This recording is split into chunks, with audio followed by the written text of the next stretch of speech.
penyampaian materi dengan topik Madahib Akidah dalam Islam yang insya Allah akan disampaikan oleh Dr. Abbas Mansur Tamam LC.MA yang akan dipandu oleh moderator profesional tokoh masyarakat Bogor, Kota Bogor. Ya, saya kira tidak ada yang tidak mengenal dia. Siapa dia? Najamuddin, Sarjana Pendidikan. Kepada Najamuddin, Sarjana Pendidikan, silakan. Hadir rahimakumullah. Sekali lagi Ustazah Ani jazakallahu khairan pada ukti. Yang kita tunggu insya Allah juga sama luar biasanya. Ini adalah salah satu guru kita. Beliau adalah Dr. Abbas Mansur Tamam LC.MA. Silakan Pak Dokter. Saya ingin coba menyampaikan biodata singkat beliau karena biodatanya sangat panjang. Tapi insya Allah ini adalah mewakili dari biodata yang begitu panjang, menunjukkan keilmuan beliau. Beliau lahir di Ciamis, Jawa Barat tentunya, 5 Februari 1971. Masih beda-beda dikit umurnya dengan kita. S1, S2, S3 Universitas Kairo Mesir. Inilah yang menjadikan kita bahagia tadi bertemu dengan ahli ilmu yang akan mengupas habis tentang madhahib akidah dalam Islam. Beliau memiliki salah satu pondok pesantren Rahmaniyah di Depok. Saat ini adalah beliau dosen pascasarjana pendidikan Islam dan beliau adalah dosen pusat studi kajian Timur Tengah pascasarjana UI. Dan insya Allah beliau salah satu pendiri dari pondok pesantren. Dan ikhwafillah rahimakumullah, kita tidak akan berpanjang kalam. Kita akan dengarkan bersama tentang Tor. Coba lihat Tornya. Nah, ini Tornya. Kita akan mendapatkan ilmu dari beliau pada pagi hari ini. Insya Allah beliau akan mengupas sampai jam 11. Jadi ketika jam 11 beliau saya akan ingatkan. Dan 30 menit berikutnya adalah diskusi dan tanya jawab dari kita semuanya. Pertama adalah mazhab akidah dalam Islam, itu tidak satu. Yang kedua, perbedaan pendapat dalam akidah menjadi sebab munculnya mazhab akidah. Tor yang berikutnya adalah perbedaan tersebut dibagi menjadi dua bagian, yaitu perbedaan dalam pokok akidah dan furu', yaitu cabang akidah. Yang berikutnya adalah isu atau masalah tersebut penting dikupas secara ilmiah dan amanah agar tidak menimbulkan vonis liar yang tidak bertanggung jawab di tengah masyarakat, seperti menilai sesat madhab akidah Asy'ariyah yang dianut oleh mayoritas muslim Indonesia. Bapak-bapak dan ibu-ibu yang dicintai Allah, insya Allah saat ini kita akan mendengarkan bersama materi yang akan disampaikan oleh beliau, dan mudah-mudahan kita bisa menyimak dengan khusyuk. Dipersilahkan.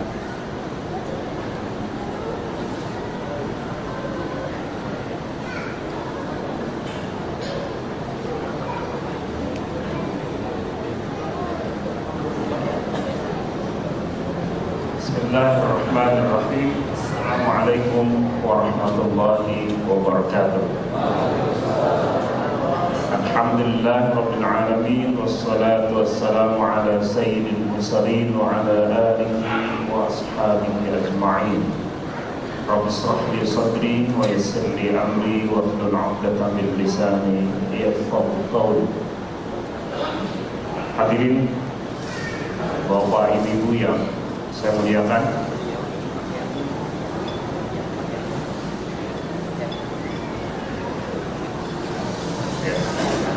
insya Allah pada kesempatan ini kita akan bersama-sama untuk mengkaji dengan hati yang jernih tentang persoalan-persoalan yang terkait dengan aliran-aliran di dalam alam. Baik. Ya, Bapak Ibu yang saya muliakan, ya, istilah yang lebih teknis dari apa yang disebut dengan madzhab akidah di dalam Islam sesungguhnya adalah al-firaq al-islamiyah, aliran-aliran kalam di dalam Islam. Ya. Karena di dalam teknik akademis yang disebut dengan madhab itu lebih banyak mengacu pada madhab di dalam bidang fikih. Sedangkan di dalam bidang akidah itu umumnya tidak disebut dengan madhab, tetapi adalah firqah, aliran-aliran. Gitu. Karena itu maka aliran-aliran itu terjadi karena memang banyak cara pandang para ulama di dalam melihat pokok-pokok persoalan akidah. Itulah yang kemudian secara akademis disebut dengan ilmu kalam. Dan karena itu maka istilah yang lebih tepat adalah al-firaq al-kalamiyah, aliran-aliran kalam di dalam Islam. Baik, jadi hadirin rahimakumullah, kita akan berbicara tentang aliran-aliran kalam di dalam Islam. Ya. Dan untuk itu kita perlu mengerti tentang apa yang disebut dengan ilmu kalam itu. Karena ketika kita tidak mengerti ilmu kalam, maka akan membuat kita tidak mengerti mengapa para ulama kita berbeda tentang persoalan atau dalam banyak hal terkait dengan akidah. Persepsi yang umum, sesungguhnya ini adalah persepsi awam di tengah umat ini, adalah kalau persoalan akidah itu harus satu, sedangkan persoalan fikih boleh berbeda. Nah, ini adalah persepsi umum yang terjadi di tengah umat ini. Pada sejatinya tidak begitu.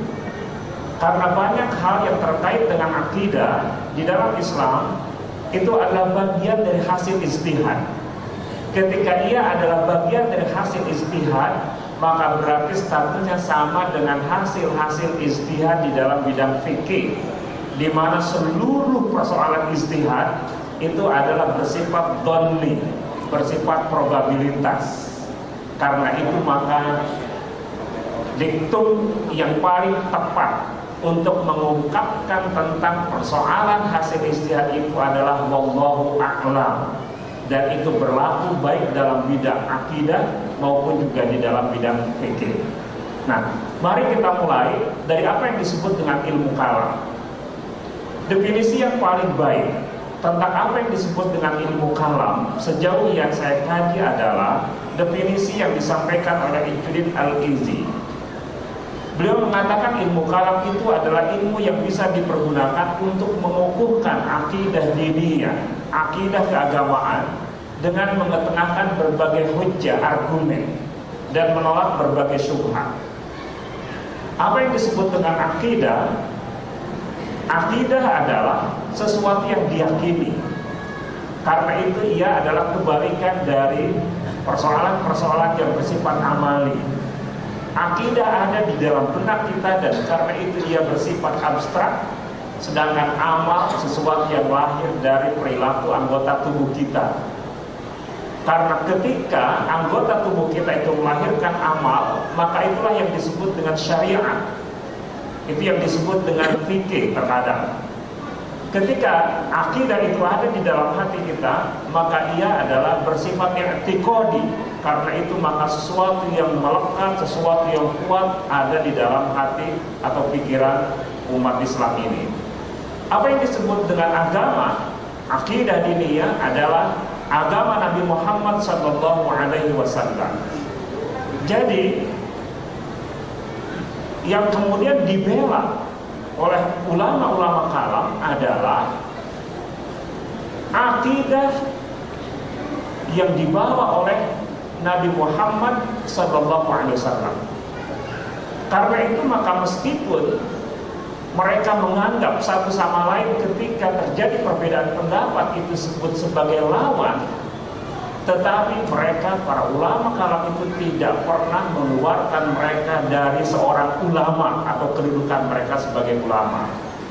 Dan itulah yang membuat kemudian persoalan takfir, mengkufurkan pihak lain, itu menjadi persoalan yang tabu di kalangan para ulama kita. Ya. Jadi kalau kita melihat misalnya sebuah literatur yang ditulis oleh Abul Hasan Al-Asy'ari, judulnya adalah Maqalat Al-Islamiyyin. Maqalat al-Islamiyin itu mirip dengan sebuah literatur yang pernah ditulis oleh Asy-Syahrastani, Al-Milal wan Nihal, khusus terkait dengan aliran-aliran yang ada di tengah umat Islam. Beliau kemudian memberikan judul buku itu, ensiklopedia tentang aliran-aliran itu, dengan sebuah nama Maqalat al-Islamiyyin wa Ikhtilaful Musallin. Apa yang disebut dengan Maqalat al-Islamiyyin? Maqalat al-Islamiyyun artinya adalah ungkapan-ungkapan, ujaran-ujaran tentang keyakinan-keyakinan yang ada atau yang dianut oleh umat Islam, meskipun keyakinan-keyakinan itu terkadang memiliki perbedaan antara satu aliran dengan aliran yang lain. Karena itu maka beliau menyebutnya wakhtilaful musallin, dan perbedaan-perbedaan orang-orang yang biasa menunaikan ibadah sholat. Nah, jadi Abul Hasan Al-Asy'ari itu jauh dari persoalan takfir. Beliau tidak mengkufurkan, kecuali terhadap aliran-aliran yang jelas mereka itu menentang usuluddin. Dan karena itu maka kita nanti akan berbicara apa yang disebut dengan usuluddin, apa yang disebut dengan usul ahli sunnah wal jamaah, dan apa yang disebut dengan furu' atau terkadang disebut dengan khilafiyat nadhariyah, furu' di dalam bidang akidah. Hadirin rahimakumullah, mengapa ilmu kalam itu lahir? Ya, ada objeknya dan ada tujuannya. Apa yang menjadi objeknya? Objek ilmu kalam adalah akidah keimanan, yaitu hukum-hukum, ajaran-ajaran, dan masalah-masalah yang ada di dalam Al-Quran. Jadi seluruh persoalan ya tentang keimanan, tentang keyakinan yang ada di dalam Al-Quran. Hanya saja seringkali kemudian dilihat, dianalisis, diberikan argumen dengan argumen yang rasional. Inilah yang kemudian terkadang rasionalitas itu berbeda antara satu aliran dengan aliran yang lain. Tetapi intinya seluruhnya adalah ajaran yang ada di dalam Al-Quran. Dari situ maka tujuannya adalah dua. Yang pertama, melakukan pembelaan terhadap akidah keimanan dengan pendekatan rasionalitas, ya. Yang kedua adalah melakukan koreksi terhadap akidah yang menyimpang dari Ahlus Sunnah wal Jamaah, melakukan koreksi terhadap aliran-aliran yang menyimpang dari akidah Ahlus Sunnah wal Jamaah. Karena itu maka apa akidah Ahlus Sunnah wal Jamaah itu, dan apakah mereka itu tunggal atau mungkin mereka juga kemudian berpecah ke dalam berbagai perbedaan-perbedaan yang sifat redaksional, itu juga yang akan kita kemudian kaji di dalam kesempatan ini. Hadirin rahimakumullah, persoalan yang akan membantu kita memahami mengapa ilmu kalam ini lahir, ini yang harus kita pahami, supaya kita tidak melahirkan suudzon terhadap ulama-ulama besar kita. Karena ketika kita mengukur mereka dari situasi yang ada pada saat ini, seringkali kita tidak memahami mengapa aliran itu lahir dan mengapa aliran ini lahir. Mengapa seorang ulama memiliki pandangan ini, mengapa yang lain memiliki pandangan yang berbeda. Kalau kita tidak bisa mengetahui tentang latar belakang historis dari aliran-aliran itu muncul.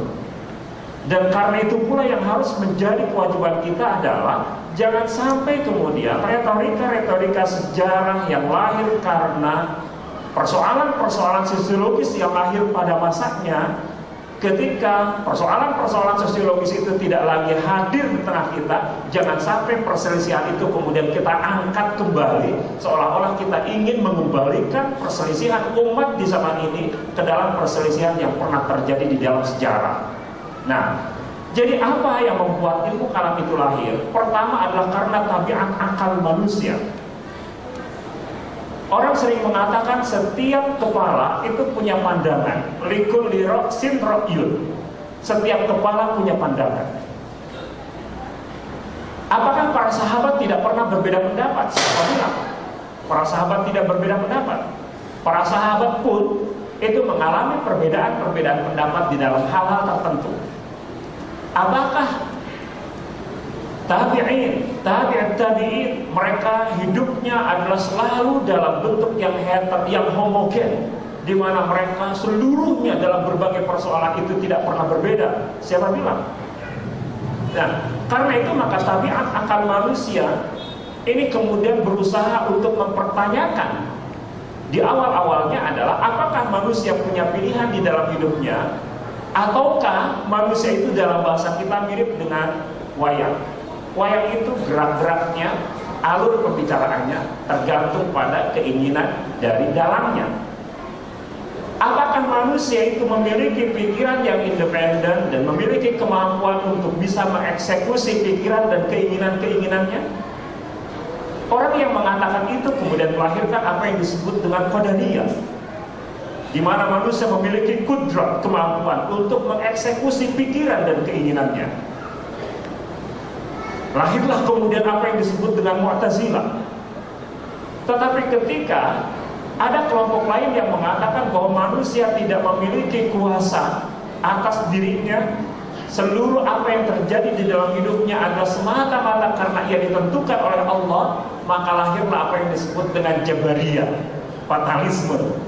Karena itu maka manusia itu adalah seperti seorang mayat yang ada di tangan orang-orang yang mengkafani dan memandikannya, nyaris tidak memiliki kuasa apa-apa. Ini yang kemudian disebut dengan Jabariyah. Ini satu contoh. Jadi mengapa Jabariyah, Qadariyah, Mu'tazilah itu lahir? Disebabkan karena persoalan tentang tabiat akal, di mana manusia cenderung untuk bertanya, apakah sah manusia bertanya? Allah Subhanahu wa ta'ala memiliki atau memberikan anugerah kepada manusia untuk berpikir, dan karena itu maka manusia mempergunakan akal kemampuannya itu untuk berpikir. Yang kedua adalah persoalan kebudayaan asing. Hadirin rahimakumullah, ketika Rasulullah SAW mendakwahkan agama ini di Mekah, di Madinah, nyaris masyarakat Mekah, masyarakat Madinah adalah masyarakat yang homogen, dalam arti di mana mereka memiliki latar belakang kebudayaan yang sama. Tetapi ketika dakwah ini sudah merambah ke berbagai wilayah, maka umat Islam ini berhasil kemudian mendakwahkan Islam ini ke berbagai wilayah yang dulu pernah dikuasai oleh Persia dan Romawi misalnya. Dan pada masa pemerintahan Umar bin Khattab, seluruh wilayah yang pernah dikuasai oleh Persia dan Romawi itu jatuh ke tangan umat Islam. Apa yang dihadapi oleh misalnya para dai di Mesir ketika setelah dibebaskan oleh Amr bin As, mereka menghadapi situasi yang cukup sulit. Mengapa? Karena Mesir itu menjadi pusat dari kebudayaan Helenisme di Timur Tengah. Dan itu sudah mengakar selama kurang lebih 973 tahun, bayangkan. Apa yang kemudian kita kenal di dalam kekristenan yang disebut dengan Trinitas, itu sungguhnya lahir karena para filsuf Neoplatonisme yang berasal dari kota Alexandria. Dan di mana perpustakaan tertua di dunia hingga hari ini adalah Biblioteka Alexandrina yang ada di kota Alexandria. Jadi dulu ini menjadi pusat Helenisme, kebudayaan Helenisme yang sedemikian rupa dengan karakter filsafat Yunaninya yang sangat kental. Saya sering memberikan sebuah ilustrasi. Apakah ketika seseorang itu mendakwahkan Islam kepada orang-orang yang tidak mengenal Allah, apalagi kemudian percaya kepada Al-Quran dan Sunnah, itu bisa dengan gamblang dia kemudian disampaikan tentang qala ta'ala, qala Rasulullah. Saya memberikan sebuah contoh. Saya ditakdirkan oleh Allah itu pernah diminta untuk berdialog dengan seorang ateis. Ketika itu, mohon maaf, dalam persinggahan saya di Helsinki tahun 2012. Mereka adalah orang-orang ateis yang menikah dengan wanita-wanita muslimah Indonesia. Meskipun ketika mereka menikah, itu mereka menikah dengan tata cara Islam, mereka bersyahadat dan kemudian dengan syarat-syarat yang ditentukan oleh Islam, semua itu terpenuhi.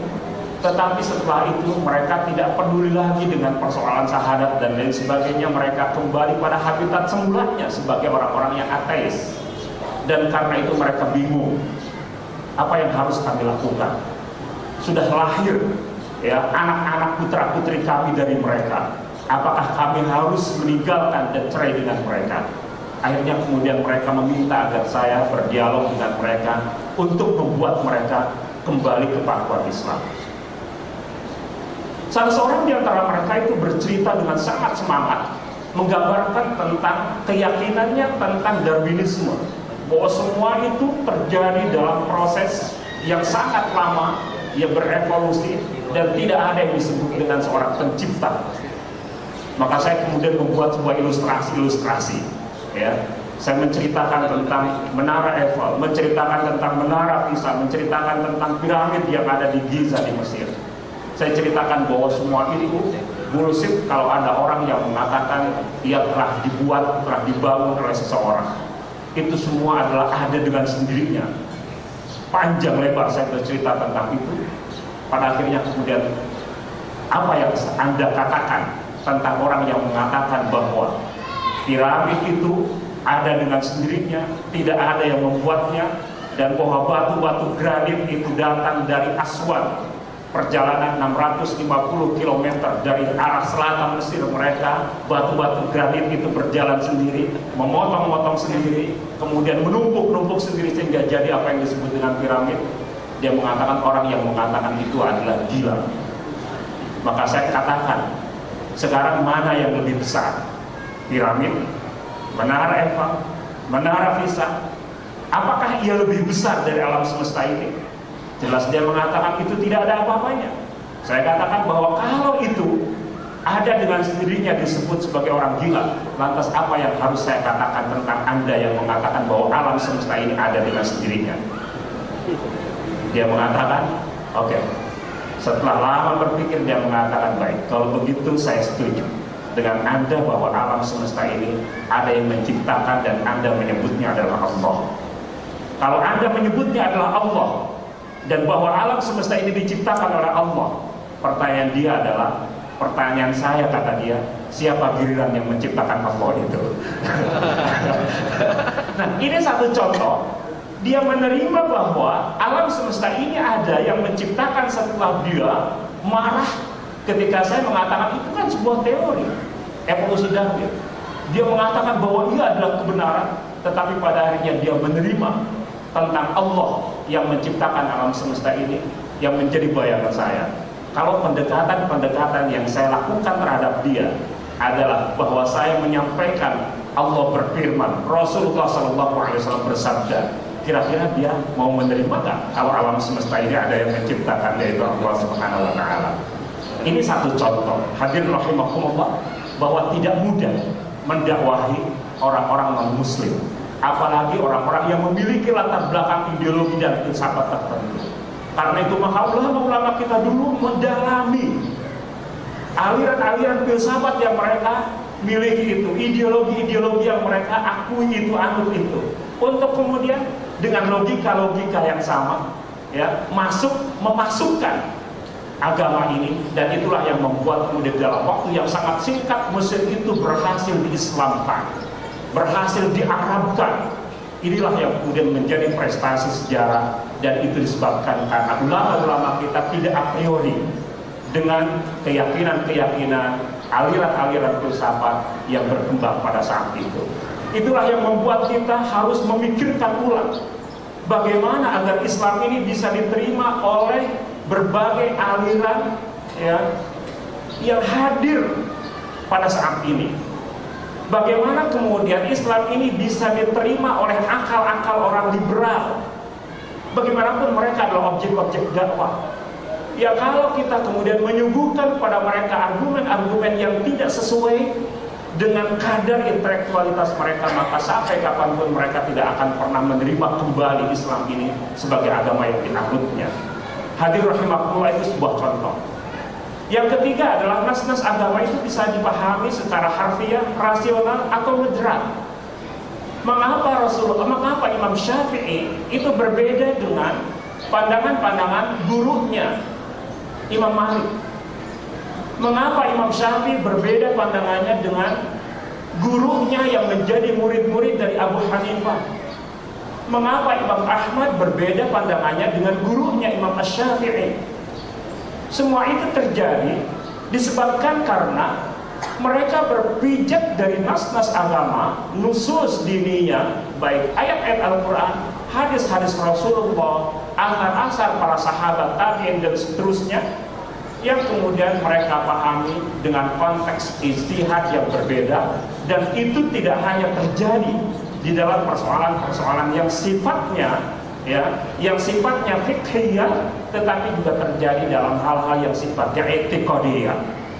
Karena itu maka di dalam kajian akademis terkait dengan sejarah firaq Islamiyah, orang kemudian atau para ahli biasanya mengklasifikasi dalam bidang fikih Hanabilah, maka akidah juga akidah Hanabilah yang biasa sekarang disebut oleh banyak orang dengan Salafiyah.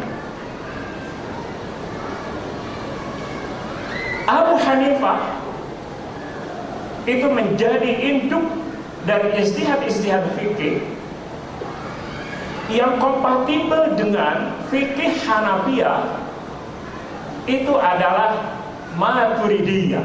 Karena itu maka Hanafiyah, Maturidiyah. Hanafiyah di dalam bidang fikih, Maturidiyah di dalam bidang akidah. Syafi'iyah di dalam bidang fikih, Asy'ariyah di dalam bidang akidah. Karena itu maka dulu wilayah-wilayah perkembangan dari akidah Hanabilah, akidah Asy'ariyah, akidah Maturidiyah, itu semua berkembang di wilayah-wilayah yang sesuai dengan perkembangan mazhab di dalam bidang fikih. Hadir rahimakumullah, ini satu contoh bahwa persoalan-persoalan metodologis di mana para ulama itu memahami nas-nas Al-Quran dengan berbagai kecenderungan itu terjadi, dan itu tidak hanya dalam persoalan fikih tetapi juga terjadi dalam persoalan akidah, ya. Belum lagi persoalan tentang pertentangan politik yang membuat masing-masing membenarkan, melakukan pembenaran, ya, pandangannya dengan nas-nas agama. Baik, hadirin rahimakumullah, cara itulah atau latar belakang itulah mudah-mudahan yang membuat kita kemudian mengerti mengapa aliran-aliran itu atau mazhab-mazhab itu kemudian lahir. Tadi saya sudah menyampaikan bahwa ilmu kalam ini adalah dalam rangka mengukuhkan akidah Ahlussunnah wal Jamaah dan mengkritisi akidah yang bertentangan dengan akidah Ahlussunnah wal Jamaah. Pertanyaannya adalah Ahlussunnah wal Jamaah itu apa? Ahlussunnah wal Jamaah adalah orang-orang yang mengikuti manhaj salafus saleh, yaitu berpegang teguh kepada Al-Quran dan Sunnah yang diriwayatkan dari Rasulullah dan para sahabatnya. Saya yakin semua kita sepakat dengan definisi Ahlussunnah wal Jamaah ini. Karena itu maka pertanyaannya, lawan Ahlussunnah wal Jamaah itu siapa? Lawannya adalah ahlul bidah wad dhalalah, orang-orang yang melakukan kebid'ahan di dalam beragama. Terkadang istilah ini kemudian disebut ahlul bidah wal ahwa wad dhalalah, orang-orang yang melakukan kebid'ahan di dalam agama, mengikuti hawa nafsu dan kesesatan. Karena itu maka hadirin rahimakumullah, penting kita paham kapan istilah Ahlussunnah wal Jamaah ini lahir. Diriwayatkan dari Sa'id bin Jubair dari Ibnu Abbas tentang firman Allah, yauma tabyaddu wujuhun wa taswaddu wujuh. Pada suatu hari di mana wajah-wajah itu menjadi putih berseri dan wajah-wajah lain itu menjadi hitam muram. Ibnu Abbas mengatakan bahwa putih berseri itu adalah wajah-wajah Ahlussunnah wal Jamaah, hitam muram wajah-wajah ahli bid'ah dan kesesatan. Ini disebutkan di dalam tafsir Ibnu Abi Hatim. Dan karena itu maka saya mendapatkan literatur paling awal yang menyebutkan tentang Ahlussunnah wal Jamaah itu adalah tafsir Ibnu Abi Hatim ini. Hadirin rahimakumullah, ini adalah istilah yang lahir dari seorang sahabat, Ibnu Abbas. Perlu kita ketahui bahwa Ibnu Abbas ketika Rasulullah meninggal itu masih sangat muda. Dan karena itu beliau mendapatkan usia panjang hingga pada akhirnya sampai pada masa fitnah. Setelah masa Utsman bin Affan, khususnya setelah masa Ali bin Abi Thalib. Masa-masa setelah inilah yang menjadi masa-masa sulit di generasi awal umat ini. Inilah yang kemudian membuat ketika itu ulama-ulama seperti Ibnu Abbas menjadi sangat selektif untuk bisa memilah siapa-siapa yang bisa dipercaya, siapa-siapa yang tidak bisa dipercaya, karena terkait dengan periwayatan yang berasal dari Rasulullah Sallallahu Alaihi Wasallam. Inilah yang kemudian melahirkan kritik sana, ya, di dalam Islam. Karena itu maka kritik sana di dalam Islam ini sangat penting, ya, karena ia lahir justru sejak zaman sahabat-sahabat, ya, di penghujung hidup mereka. Karena itu maka ketika aliran-aliran itu lahir, al-firaq itu lahir, siapa saja atau aliran-aliran apa saja yang bisa diklasifikasikan sebagai ahlus sunnah wal jamaah. Saya mengambil dua sampel dari dua aliran yang berbeda tentang siapa saja yang disebut sebagai ahlus sunnah wal jamaah. Pertama itu adalah dari literatur Asy'ariyah, dan yang kedua adalah dari literatur Salafiyah. Ya. Tajuddin As-Subki mengatakan bahwa ahlus sunnah wal jamaah itu sepakat pada keyakinan yang sama tentang persoalan-persoalan yang wajib, boleh, dan mustahil bagi Allah. Sepakat tentang persoalan itu. Apa yang menjadi perbedaan? Meskipun mereka berbeda dalam cara menetapkan keyakinan itu. Jadi keyakinannya sama, tetapi cara menetapkannya yang berbeda. Pendekatannya yang berbeda. Kontennya sama. Ini yang kemudian sering disebut dengan khilafiyah atau khilaf lafzi. Perbedaan, tetapi perbedaan itu bersifat redaksional. Perbedaan itu terkadang disebut dua bentuk. Ada ikhtilaf atau khilaf hakiki, perbedaan sesungguhnya. Ada perbedaan yang disebut dengan perbedaan redaksional, khilaf lafzi. Redaksinya berbeda, tetapi intinya sama. Saya memberikan sebuah contoh Bapak Ibu.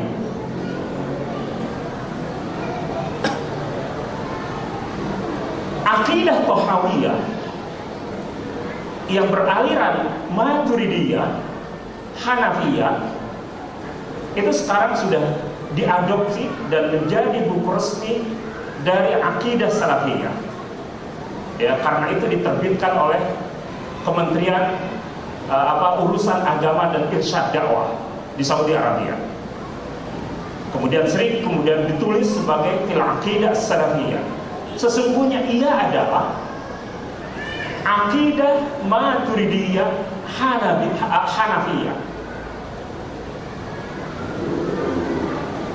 Definisi tentang iman di dalam akidah Thahawiyah itu, ya, itu disebutkan adalah sebagai sesuatu yang ada di dalam hati atau dibenarkan oleh hati, tasdiqan bil qalbi, ya, wa iqraran bil lisan, diikrarkan oleh lisan.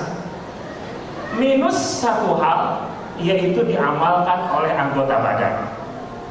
Jadi ada dua yang dianggap sebagai hakikat dari iman di dalam akidah Thahawiyah itu, ya. Apa yang kemudian kita definisikan tentang iman? Kita biasanya mendefinisikan iman itu tasdiqan bil jinan, wa iqraran bil lisan, wa amalan bil arkan. Nambah satu, yaitu kemudian diamalkan oleh anggota badan kita. Hadirin rahimakumullah, perbedaan antara Maturidiyah dengan jumhur ulama, ya, yang kedua dalam definisi yang kedua, yang tiga segmen tentang akidah itu, apakah itu adalah khilaf lafzi atau khilaf hakiki? Ada yang mengatakan itu adalah khilaf hakiki. tetapi banyak ulama menyebut bahwa ia adalah khilaf lafzi. Mengapa? Kita misalnya bisa bertanya, apakah orang yang meninggalkan sholat itu dipastikan bahwa dia telah keluar dari Islam? Bapak, apakah setiap orang yang tidak sholat itu pasti murtad, pasti kufur? Tidak, digantungkan pada keyakinannya. Kalau di dalam hatinya masih meyakini bahwa sholat itu wajib, tetapi karena malas dia meninggalkan sholat itu, maka ketika itu dia tidak dihukumi sebagai kufur. Ya, kalau kemudian di dalam hatinya ada keyakinan bahwa sholat itu tidak wajib, baru dia telah keluar dari Islam. Nah, jadi menurut akidah Tahawiyah, ya, bahwa amal itu tidak masuk ke dalam hakikat iman, tetapi ia masuk ke dalam hakikat Islam. Karena sholat, puasa, dan lain-lain amal-amal yang harus kita lakukan itu bukan wilayah iman, tetapi wilayah Islam. Hanya saja Islam masuk dalam wilayah iman. Karena mustahil orang kemudian melakukan berbagai bentuk ibadah kalau dia tidak memiliki keyakinan tentang Allah dan seterusnya. Jadi apakah perbedaan itu adalah perbedaan hakiki atau perbedaan redaksional? Nah, ini satu contoh dari perbedaan-perbedaan para ulama yang kalau kita kemudian tidak berusaha memahami tentang konteks pandangan-pandangan mereka itu, maka kita akan bisa dengan mudah mengkufurkan, menyesatkan, memfasikkan, membid'ahkan kelompok-kelompok lain. Itu disebabkan karena tidak detil ketika memahami sebuah pandangan yang berasal dari banyak para ulama. Itu satu contoh, ya. Nah, jadi meskipun mereka berbeda cara di dalam menetapkan keyakinan itu, tetapi konten keyakinannya adalah sama, yaitu yang diajarkan oleh Rasulullah kepada para sahabatnya hingga sampai kepada kita dengan jalan yang sahih. Siapa mereka? Menurut Tajuddin As-Subki itu ada 3. Yang pertama adalah ahlul hadis. Prinsip-prinsip mereka diambil dari dalil sam'iyah, yaitu Al-Quran, Sunnah, dan Ijma'. Ahlul hadis. Nanti kita akan menyebut atau akan mendapatkan literatur lain yang menyebut bahwa yang disebut dengan ahlul hadis itu adalah al-athariyah, karena mengacu pada athar, ya, sesuatu yang bisa diikuti jejaknya, baik ia berasal dari Al-Quran, berasal dari hadis, maupun berasal dari sahabat dan tabi'in. Dan mereka itulah yang telah kemudian disebut tokoh paling utama adalah Al-Imam Ahmad bin Hanbal. Yang kedua adalah para rasionalis yang disebut dengan ahlul nazar al-aqli was-sina'ah al-fikriyah, kelompok rasionalitas, yaitu berusaha mengukuhkan persoalan akidah dengan pendekatan-pendekatan rasionalitas dalam bingkai Al-Quran, Sunnah, dan Ijma'. Sama, hanya saja bingkainya, pendekatannya adalah pendekatan rasional, ya. Mereka adalah Asy'ariyah dan Hanafiyah. Syekhul Asy'ariyah adalah Abul Hasan Al-Asy'ari, dan Syekhul Hanafiyah adalah Abu Mansur Al-Maturidi. Ya, karena itu maka sekali lagi Syafi'iyah dalam bidang fikih, ya, Asy'ariyah dalam bidang akidah, Hanafiyah dalam bidang fikih, Maturidiyah di dalam bidang akidah. 2 kelompok inilah yang melakukan pendekatan yang rasional tentang ayat, sunnah, dan ijma'. Ya, karena itu maka dalam banyak hal Maturidiyah itu jauh lebih rasionalis dibanding dengan Asy'ariyah. Kenapa? Karena Al-Imam Abu Hanifah itu mengacu atau menganut sebuah aliran di dalam fikih yang disebut dengan ahlur ra'yi. Ya, orang-orang yang mengacu pada ra'yu. Jelas yang disebut dengan ra'yu tidak berarti mereka menolak yang disebut dengan ayat Al-Quran, menolak yang disebut dengan sunnah, dan seterusnya, ya. Tetapi kecenderungannya, tren utamanya adalah ra'yu. Karena itu maka pendekatan rasionalitas itu sangat dominan, ya. Yang ketiga, menurut As-Subki adalah ahli tasawuf. Dalam arti tasawuf yang tidak menyimpang. Karena ketika kita gebiah uyah dengan tasawuf, itu juga pandangan yang tidak akademis.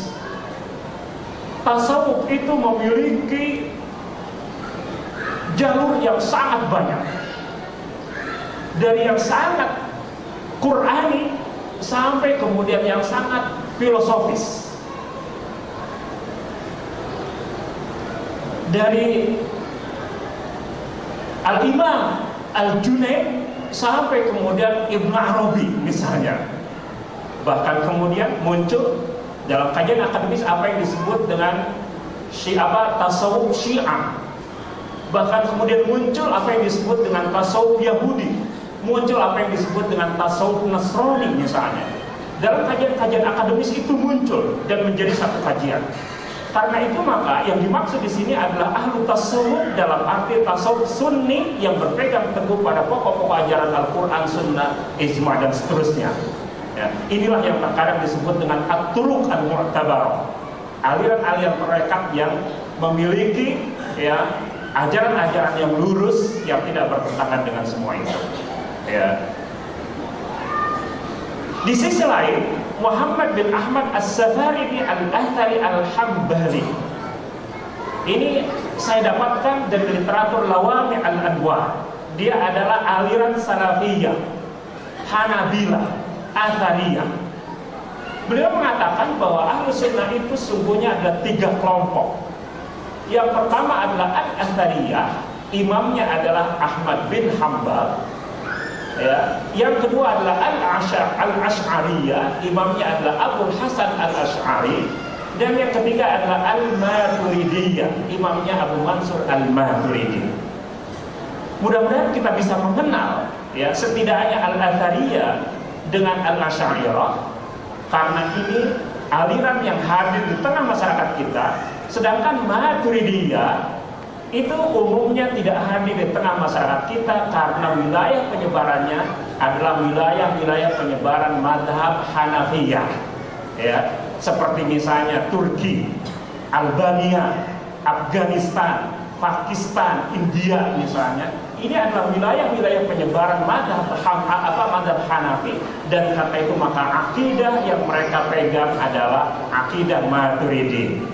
Sedangkan umumnya atau hampir keseluruhan dari penganut mazhab Syafi'i dalam bidang fikih, maka di dalam bidang akidah adalah Al-Asy'ari. Karena itu maka ketika mazhab Syafi'i dianut oleh mayoritas ya umat ini, maka Al-Asy'ariyah juga dianut oleh mayoritas umat ini. Ya. Oke.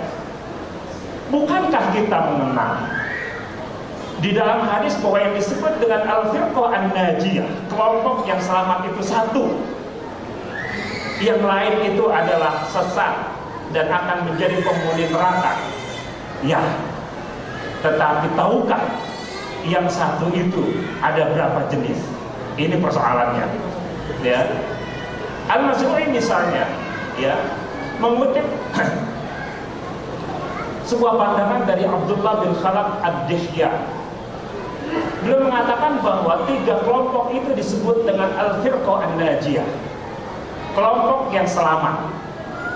Golongan yang selamat, kata dia, al-firqah an-najiyah adalah ahlul hadits, yaitu al-athariyah, asy'ariyah, dan maturidiyah. Mereka itu sejatinya satu. Semua sejatinya adalah ahlul hadits. Mengapa? Karena Asy'ariyah dan Maturidiyah tidak menolak hadis atau mengabaikannya. Mereka hanya terkadang menyerahkan maknanya kepada Allah, tafwid, dan terkadang atau menakwilkannya. Jadi perbedaan yang terjadi di antara 3 aliran 3-in-1 Ahlus Sunnah wal Jamaah itu disebabkan karena satu persoalan, adalah tentang persoalan takwil.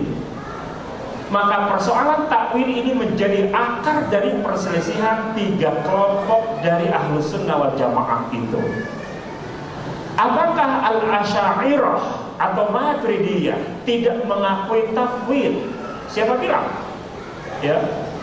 Karena itu maka terkadang pandangan-pandangan Al-Asy'ariyah atau Abul Hasan Al-Asy'ari itu berbeda dari satu literatur yang ditulisnya dengan literatur lain yang ditulisnya, ketika ia bermaksud buku itu ditulis untuk kalangan-kalangan tertentu. Ketika ia dimaksudkan untuk berdialog dengan orang-orang Mu'tazilah, di mana Abul Hasan Al-Asy'ari pernah 40 tahun sebagai seorang tokoh Mu'tazilah penting, di mana bapaknya Al-Jubai, bapak tirinya Al-Jubai adalah ulama penting dari Mu'tazilah. Dia kemudian hidup di bawah asuhan bapak tirinya itu, kemudian memiliki kecerdasan luar biasa. Karena itu Al-Jubai seringkali mendelegasikan perdebatan yang harus dilakukannya kepada anaknya itu, Abul Hasan Al-Asy'ari. Dan kelak pada akhirnya mengapa Abul Hasan Al-Asy'ari tidak kemudian meyakini kebenaran Mu'tazilah itu, justru karena bapaknya itu kalah di dalam sebuah perdebatan dengan Abul Hasan Al-Asy'ari. Itulah yang membuat kemudian Abul Hasan Al-Asy'ari memiliki kemampuan yang luar biasa, mengerti betul tentang cara berpikir Mu'tazilah, dan karena itu maka banyak ulama-ulama Mu'tazilah yang masuk Islam justru karena mendapatkan pencerahan dari Abul Hasan Al-Asy'ari. Itulah yang membuat kemudian beliau membahasakan persoalan-persoalan akidah barunya itu dengan bahasa-bahasa retorika rasionalitas Mu'tazilah. Tetapi ketika Abul Hasan Al-Asy'ari itu menuliskan tentang ajaran akidahnya itu kepada sebuah masyarakat yang ada di perbatasan, sebuah literatur yang sampai kepada kita, judulnya adalah Risalah ila Ahli Thamar, sebuah surat yang ia kirim kepada masyarakat yang ada di perbatasan. Bahasa yang dipergunakannya adalah bahasa yang sangat sederhana, dan pendekatan-pendekatan yang dilakukannya adalah pendekatan tafwid, tidak lagi takwil.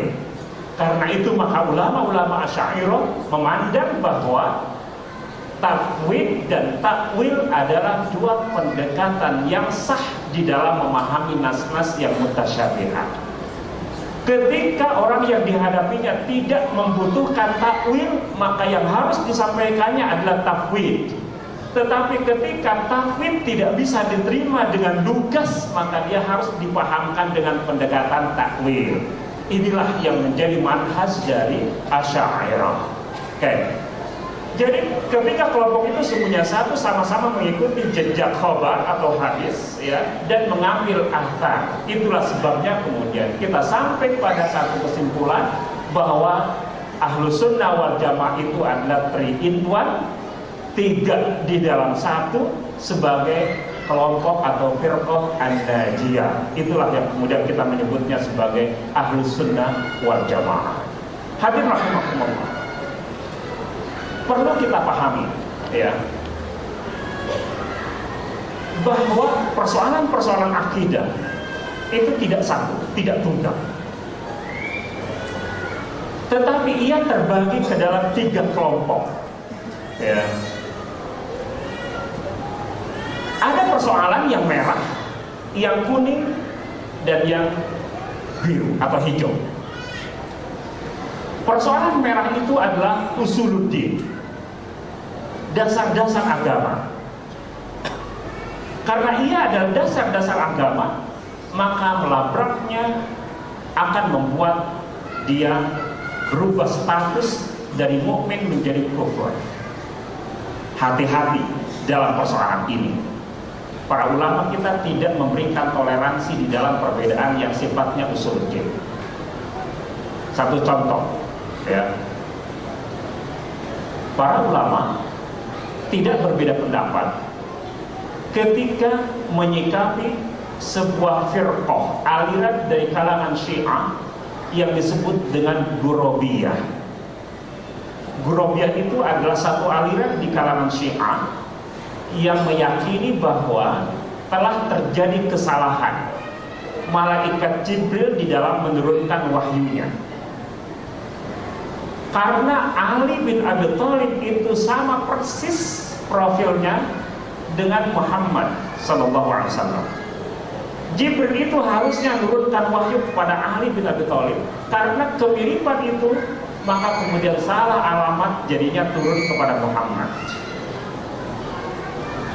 Disebut Ghurabiyah karena antara Muhammad SAW dengan Ali bin Abi Thalib itu mirip seperti kemiripan seekor gagak dengan seekor gagak yang lain. Apa warna gagak? Ada nggak warna gagak yang putih? Ya, kecuali dalam cerita masa lalu, ya, yang selalu mengiringi Upin dan Ipin. Asal mula gagak itu putih, kemudian. Nah, jadi mereka mengatakan antara Rasul dengan Ali bin Abi Thalib itu mirip sekali, seperti miripnya seekor gagak dengan seekor gagak yang lain. Karena itu maka Jibril itu salah alamat menurunkan wahyu, harusnya kepada Ali bin Abi Thalib, jadinya kepada Muhammad. Ini kira-kira kalau ada keyakinan seperti ini kira-kira bertentangan dengan akidah Ahlussunnah wal Jamaah atau Usuluddin ini? Usuluddin jelas. Karena itu maka apa persoalan penting dalam Usuluddin itu? Ini ada dua. Yang pertama adalah persoalan tauhid, ya. Yang kedua adalah persoalan risalah. Apa yang disebut dengan tauhid ini terkait dengan rububiyah Allah. Kalau ada yang meyakini yang menciptakan alam semesta ini selain Allah, kufur, tidak ada istilah lain. Ya. Kalau ada orang yang meyakini bahwa ada pihak-pihak yang berhak untuk disembah selain Allah, maka dia kufur. Kalau ada orang yang meyakini bahwa makhluk-makhluk atau di antara makhluk ini ada orang atau makhluk Allah yang memiliki sifat yang sama sebanding dengan sifat Allah, kufur dia. Ini adalah persoalan tauhid. Ya. Karena itu maka berbeda pendapat tentang persoalan ini adalah akan membuat dia menjadi orang yang terhempas dari iman, menjadi kufur. Apa yang disebut dengan risalah? Risalah itu adalah persoalan kenabian. Bahwa Nabi Muhammad, Nabi akhir zaman, tidak akan ada Nabi setelah Nabi Muhammad SAW. Ini adalah persoalan kenabian. Siapa yang meyakini akan ada Nabi setelah Nabi Muhammad, maka dia kufur karena dia telah melanggar persoalan tentang Usuluddin. Ya. Tentang Al-Quran, siapa yang tidak meyakini kewajiban-kewajiban yang ada di dalam Al-Quran, maka dia telah kufur. Tidak ada kata lain. Siapa yang kemudian melanggar, tidak meyakini hukum-hukum yang bersifat qat'i, yang bersifat mutlak, maka dia kufur. Nah, ini yang kemudian disebut dengan risalah. Ya, tidak main-main dalam hal ini. Karena itu maka terkait dengan persoalan Usuluddin, maka kategorinya mukmin kafir. Itu, mukmin kafir. Yang kedua, ada yang disebut dengan usul ahli sunnah wal jamaah, prinsip-prinsip ahli sunnah wal jamaah. Seperti apa? Seperti tentang azab atau nikmat kubur. Ini adalah persoalan yang sangat kuat, menjadi keyakinan penting dari ahli sunnah wal jamaah. Tetapi terkadang ada kelompok-kelompok lain yang tidak meyakini tentang siksa dan nikmat kubur itu. Ia adalah pokok-pokok keyakinan yang ditetapkan di dalam Al-Quran. Telah jelas Al-Quran itu adalah kedudukannya, kesahihannya adalah bersifat qat'i, dan karena itu maka ia qat'iyul wurud. Tetapi ayat-ayat yang menyebutkan tentang siksa dan nikmat kubur itu memiliki makna dilalah yang dhanniyah, karena tidak secara persis menyebutkan tentang siksa atau nikmat kubur itu, tetapi ia menyebutkannya dalam bentuk isyarat yang sangat kuat. Satu contoh misalnya, ayat Al-Quran menyebutkan bahwa sekarang di dalam kubur atau sekarang keluarga Fir'aun itu diperlihatkan neraka yang akan menjadi tempat tinggal mereka itu siang atau pagi dan petang hari. Pada hari kiamat mereka akan dimasukkan ke dalam api neraka. Ini adalah sebuah isyarat yang sangat kuat. Itu berarti yang diperlihatkan neraka siang dan pagi dan petang itu adalah pada ketika mereka berada di dalam kuburnya. Setelah hari kiamat mereka akan dimasukkan ke dalam neraka. Itu berarti adalah siksa yang ada di dalam neraka berbeda dari siksa yang ada di dalam kubur. Itulah sebabnya kemudian ada nikmat dan siksa kubur. Tetapi ayat itu qat'iyul wurud tetapi dhanniyud dilalah. Karena itu maka penting menguasai usul fikih, termasuk di dalam persoalan-persoalan yang sifatnya akidah. Ya. Nah, meskipun kemudian hadis itu banyak sekali yang maknanya dilalahnya itu bersifat qat'i, tetapi wurudnya itu dhanni. Ya, kemungkinan benar, tetapi masih dalam kategori kemungkinan karena hadisnya itu tidak mutawatir. Seperti misalnya dalam kasus di mana Rasulullah SAW sedang melakukan sebuah perjalanan, beliau kemudian melewati dua kuburan, beliau mengatakan penghuni kedua kuburan ini sedang disiksa. Mereka tidak disiksa karena perkara yang besar, meskipun ia sungguhnya adalah perkara yang besar. Yang pertama adalah yamshi bin namimah, selalu mengadu domba. Yang satu kemudian la yatasattaru fil baul, ya, buang air ya di jalan, hanya berlindung di bawah atau di balik pintu mobil, kemudian melakukan hajatnya di situ. Nah, ingat, ini adalah termasuk yang di dalam riwayat itu orang yang disiksa di dalam kuburnya, ya. Kemudian Rasul mengambil kelapa kurma yang masih basah, dibelah dua, yang satu ditancapkan di satu kuburan, yang satu di kuburan yang lain. Para sahabat bertanya, mengapa wahai Rasulullah? Rasul mengatakan mudah-mudahan siksanya itu diperingat hingga ia atau selama ia masih basah. Nah, ini adalah dilalahnya itu qat'i, tetapi urutnya status hadis itu dhanni. Nah, jadi itu sangat kuat, tetapi tidak sampai pada mutlak qat'i. Yang qat'iyul wurud, qat'iyul dilalah. Yang usuluddin itu semuanya adalah qat'iyul wurud, qat'iyul dilalah. Nah, karena itulah maka menjadi usul ahli sunnah wal jamaah. Prinsip-prinsip ahli sunnah wal jamaah yang kalau menentangnya, maka dia bisa menjadi orang yang sesat, tetapi tidak sampai pada tingkat kufur. Itu tidak sampai pada tingkat kufur. Bisa dipahami beda antara sesat dengan kufur. Kufur itu keluar dari millah, dari agama. Tetapi sesat tidak berarti kufur. Dia masih berada di dalam millah ini, meskipun kemudian digolongkan sebagai bukan firqah yang najiyah, kelompok yang selamat. Karena itulah maka ya, seperti Mu'tazilah ya, seperti misalnya Khawarij masih digolongkan sebagai muslim. Itulah yang kemudian dimasukkan oleh Imam Abul Hasan Al-Asy'ari dalam Maqalat Al-Islamiyyin wa Ikhtilaful Musallin sebagai masih kategorinya sebagai muslim. Karena mereka sekedar atau mereka adalah orang-orang yang sesat dari ajaran akidah Ahlussunnah wal Jamaah, tetapi mereka ya tidak termasuk, tidak sampai pada tingkat kufur. Ya. Sirat, mizan, hormat dan ridho pada sahabat-sahabat Rasulullah. Ini adalah persoalan yang kemudian menjadi masalah dengan Syiah. Ya.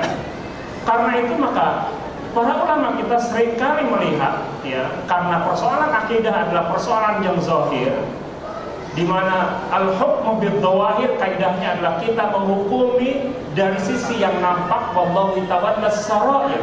Allah lah yang kemudian menghukumi persoalan yang ada di dalam hati manusia. Ketika mereka misalnya bertaqiyah, maka meskipun kita mungkin itu adalah taqiyah, tetapi kita tidak bisa menyebut mereka kufur selama yang dikatakan itu tidak masuk dalam kategori usuluddin. Ketika mereka menolak sahabat-sahabat Rasulullah, bahkan kemudian mengkufurkan sahabat-sahabat Rasulullah, kecuali 4 atau 5 orang sahabat saja yang tidak dikufurkan oleh orang Syiah Imamiyah, maka itu wilayahnya adalah wilayah usul ahli sunnah wal jamaah. Jadi dari sisi zahirnya mereka itu sesat. Karena itu maka umumnya ya, Syiah itu adalah sesat. Beberapa aliran itu dipastikan sebagai aliran yang berada di luar Islam. Ya. Nah, ini yang masuk dalam kategori tentang hormat dan ridho kepada para sahabat, tidak mengkufurkan mukmin pelaku maksiat. Kenapa? Khawarij mengkufurkan pelaku dosa besar.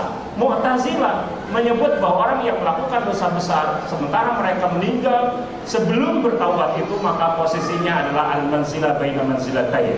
Satu posisi di antara posisi iman dan posisi kufur. Apa itu? Posisi fasik.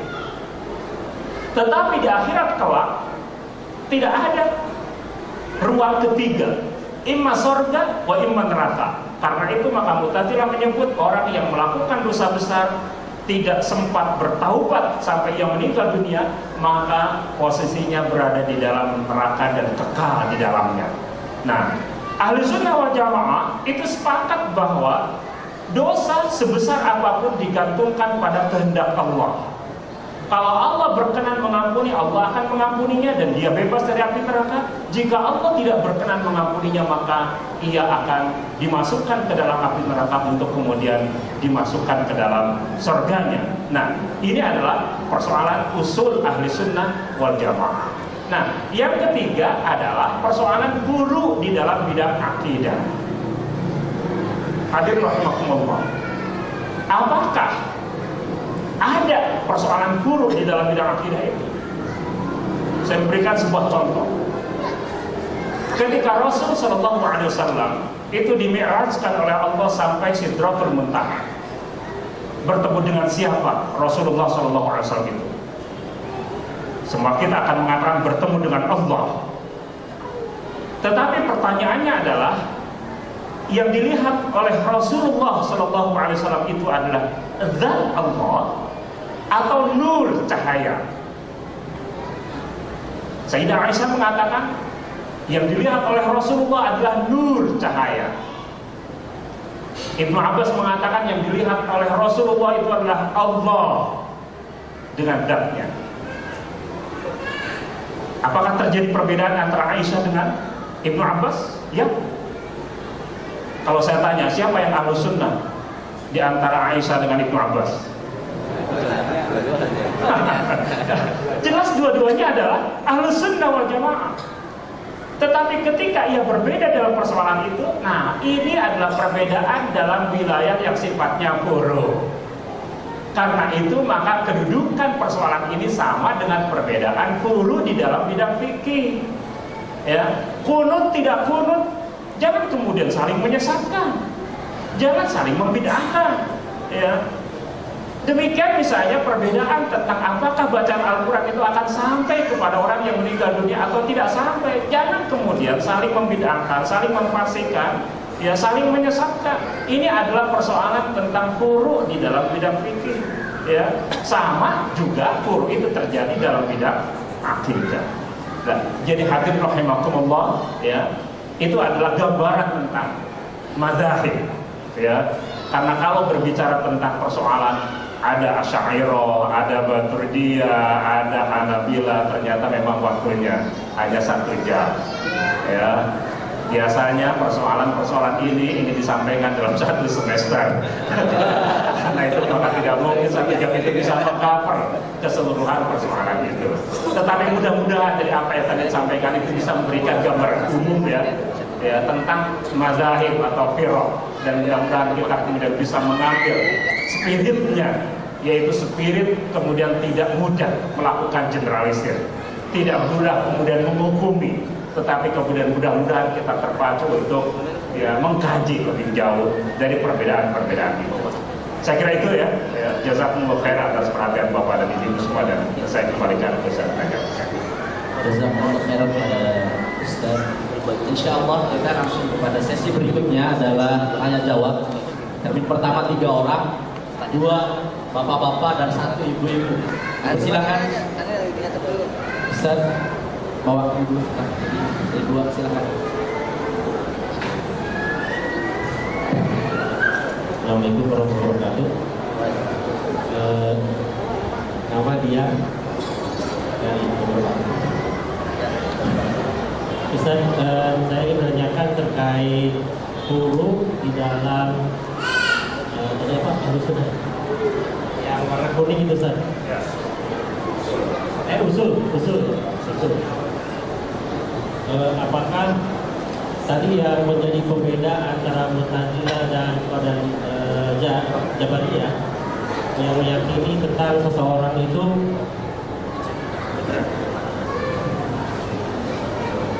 yang meyakini bahwa nasib seseorang itu ada yang sepenuhnya dikendalikan dirinya sendiri dan ada juga yang tidak sepenuhnya. Kalau pendapatnya Ahlussunnah wal Jamaah di mana? Dan kalau seandainya ada orang yang ragu terhadap kedudukan dirinya itu sebenarnya yang mana gitu? Apakah dia dikendalikan sepenuhnya atau mengendalikan sepenuhnya atau setengah dikendalikan, setengah tidak dikendalikan? Apakah membuat orang itu menjadi keluar dari Islam atau hanya tersesat atau bagaimana? Terima kasih. Jazakallah Ustaz ya.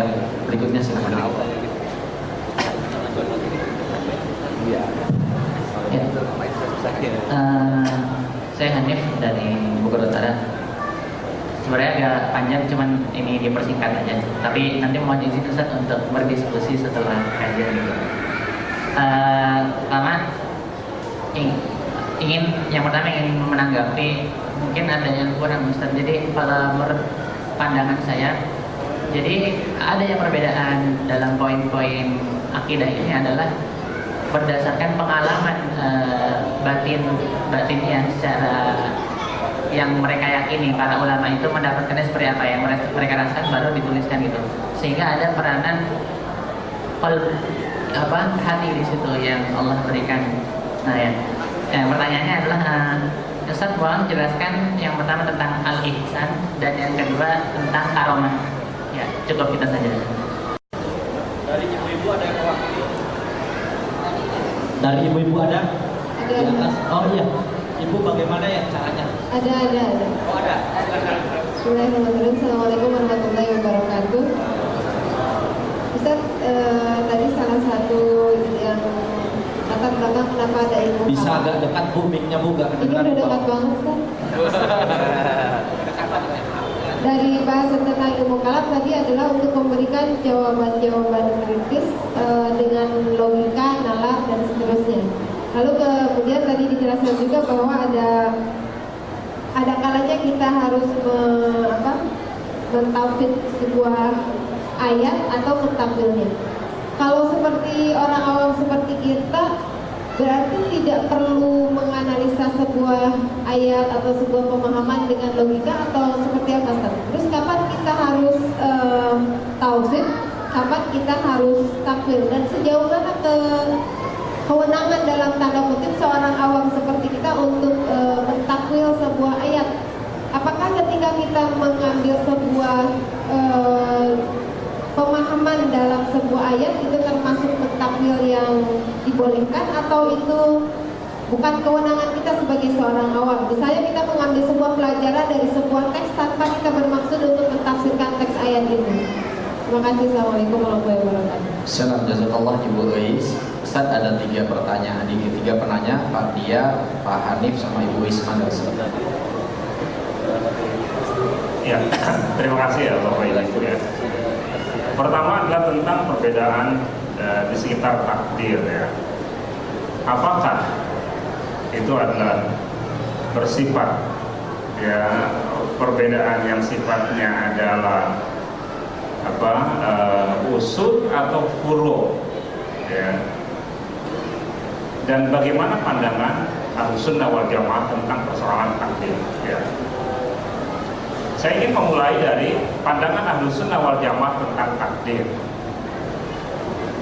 Ahlussunnah wal Jamaah memahami takdir itu ada musayyar dan ada mukhayyar. Nah, istilah apa lagi nih? Musayyar itu artinya adalah ditentukan, ya. Dan kita tidak memiliki kemampuan untuk nego di situ. Kita tidak bisa kemudian ya melakukan hal-hal kecuali ya kita mengikuti apa adanya. Mirip seperti misalnya bapak dan ibu.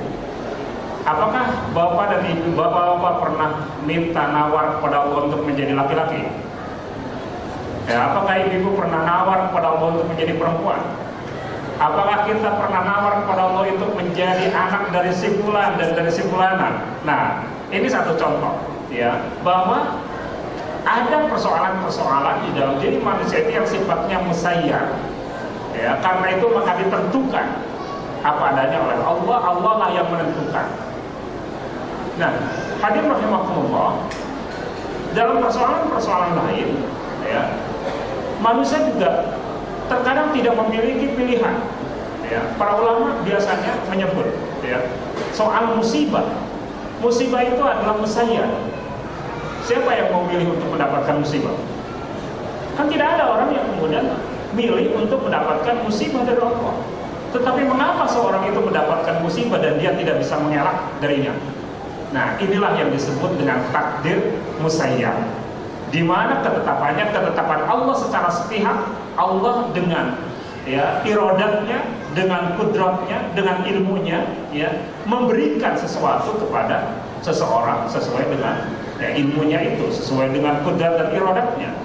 Karena itulah maka dalam persoalan-persoalan yang sifatnya musayyar, maka di situ tidak akan ada pahala dan siksa. Apakah Allah akan menyiksa seseorang karena misalnya sebagai laki-laki, sebagai perempuan, karena mendapatkan musibah? Tidak. Yang akan kemudian dihisab oleh Allah adalah sikap, bagaimana kita menyikapi itu semua. Kalau misalnya ketika kita mendapat atau ketika seseorang itu mendapatkan musibah, la qadarullah, dia kemudian sabar, nah sabar itulah yang akan mendapatkan pahala. Ketika dia mendapatkan musibah dan dia kemudian aral, tidak bersabar, itulah yang kemudian akan membuatnya mendapatkan dosa dari Allah Subhanahu wa taala atau dosa di sisi Allah Subhanahu wa taala. Nah, ini yang kemudian disebut dengan musayyar. Tetapi ada persoalan-persoalan yang manusia memiliki kuasa untuk memilih. Ini yang kemudian disebut dengan mukhayyar. Mukhayyar itu artinya manusia diberi pilihan.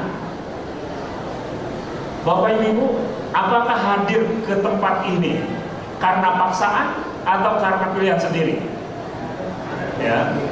Kalau kemudian karena pilihan sendiri, apakah bisa sekarang keluar dari masjid ini, meninggalkan makom ini atau majelis ini, atau tetap berada di dalam majelis ini? Semua itu adalah digantungkan pada pilihan-pilihan kita. Karena itu maka ketika seseorang itu kemudian, bahkan ketika seseorang melakukan maksiat kepada Allah, kemudian dia mengatakan Allah sudah menginginkan saya melakukan, inilah yang kemudian menjadi persoalan. Pada masa Umar bin Khattab itu ada seseorang yang meninggalkan sholat. Umar kemudian bertanya, kenapa kamu nggak sholat? Dia mengatakan Allah sudah menakdirkan saya untuk tidak sholat.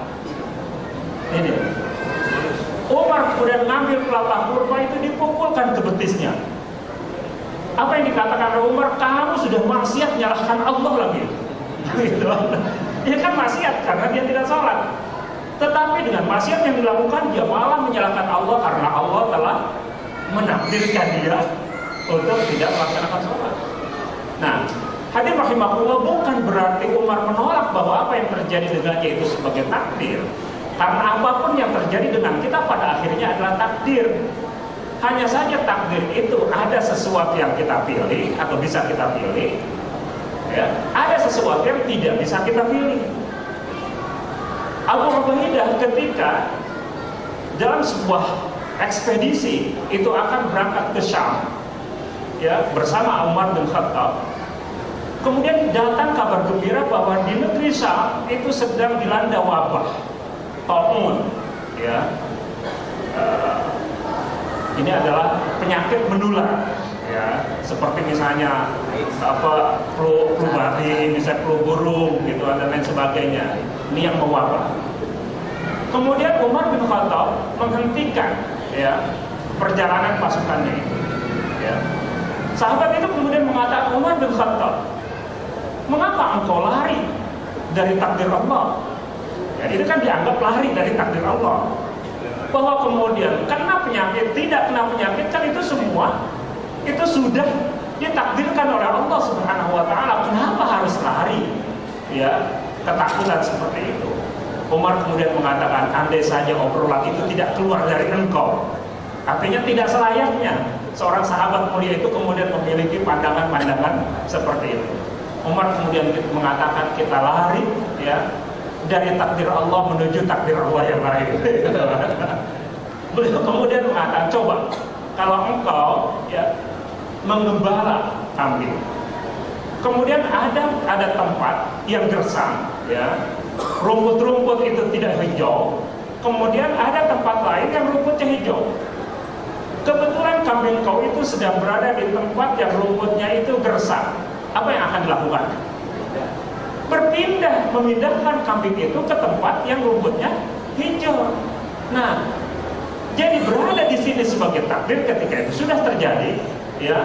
Kemudian kita boleh merancang takdir dengan memikirkan mana yang lebih tepat, lebih baik untuk kita, maka kita kemudian merancang takdir Allah Subhanahu wa taala. Dan ketika kita bisa pindah ke tempat itu, itulah takdir Allah Subhanahu wa taala. Inilah yang disebut dengan mukhayyar, ya.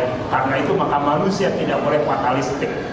Itulah karenanya maka yang disebut dengan tawakal itu beda dengan tawakul, ya. Ada orang yang tawakal. Tawakal itu adalah al-akhdhu bil asbab.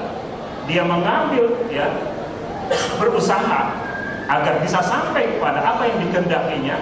Setelah dia berusaha, dia serahkan kepada Allah. Tawakal. Ada orang yang tawakul, berpangku tangan, memang tidak berusaha dengan alasan nanti juga kalau sudah takdir Allah juga akan memberikan itu semua. Nah, ini yang disebut dengan tawakul, dan itu yang disebut dengan fatalistik, ya.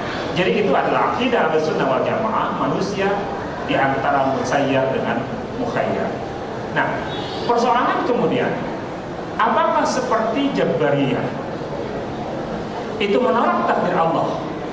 Tidak. Mereka tidak menolak takdir Allah. Apakah Mu'tazilah itu menolak takdir Allah, atau Qadariyah menolak takdir Allah? Pun juga mereka tidak menolak takdir Allah. Jadi mereka tidak menolak takdir Allah. Kalau menolak takdir Allah, ini maksudnya kategori mana ini? Kategori usuluddin atau usul Ahlussunnah wal Jamaah atau furu'? Usuluddin. Menolak takdir kufur, ya. Tetapi kemudian yang terjadi adalah perbedaan di dalam memahami yang usul tadi itu, ya, yang usul tadi itu. Karena itu maka seringkali kemudian disebut bahwa pandangan-pandangan semacam ini masuk dalam kategori sebagai usul Ahlussunnah wal Jamaah. Dan itulah yang membuat kemudian Abul Hasan Al-Asy'ari menjadikan pokok persoalan tentang takdir ini sebagai menjadi pokok-pokok akidah Asy'ariyah, dalam arti bahwa ia merupakan usul di kalangan Ahlussunnah wal Jamaah, ya. Nah, kemudian yang kedua adalah perbedaan disebabkan karena pengalaman hidup, ya. Yang membuat seseorang memiliki pandangan-pandangan, kecenderungan-kecenderungan tren dalam berpikir itu adalah latar belakang pendidikan yang pernah dialaminya. Kenapa Imam Asy-Syafi'i itu menjadi sangat moderat? Karena beliau di dalam hidupnya itu bisa meramu, memadukan dua aliran, Ahlul Athar dan Ahlul Ra'yi, Ahlul Hadis dan Ahlul Ra'yi. Ahlul Hadis itu didapatkan dari Imam Malik, ya, ketika beliau berguru kepadanya di Madinah. Ahlul Ra'yi didapat dari murid-murid Imam Abu Hanifah ketika beliau dari Madinah berpindah ke Baghdad untuk belajar kepada mereka. Beliau itu bisa kemudian mendapatkan pendidikan dari dua aliran yang berbeda. Karena itu beliau mengatakan atau beliau berpandangan bahwa di sini ada positifnya, di sini ada positifnya. Maka karena itulah beliau kemudian memadukan, mengakomodasi dua aliran itu menjadi satu aliran yang khas. Dan itulah yang kemudian membuat Al-Imam Asy-Syafi'i merumuskan apa yang disebut dengan usulul fiqh. Karena itu maka tanpa usul fikih seseorang tidak akan menjadi orang yang moderat. Itulah yang membuat kemudian betapa usul fikih itu menjadi sangat penting, ya, di dalam pengambilan satu hukum, di dalam mengambil pokok-pokok pikiran, termasuk di dalam persoalan-persoalan akidah, ya.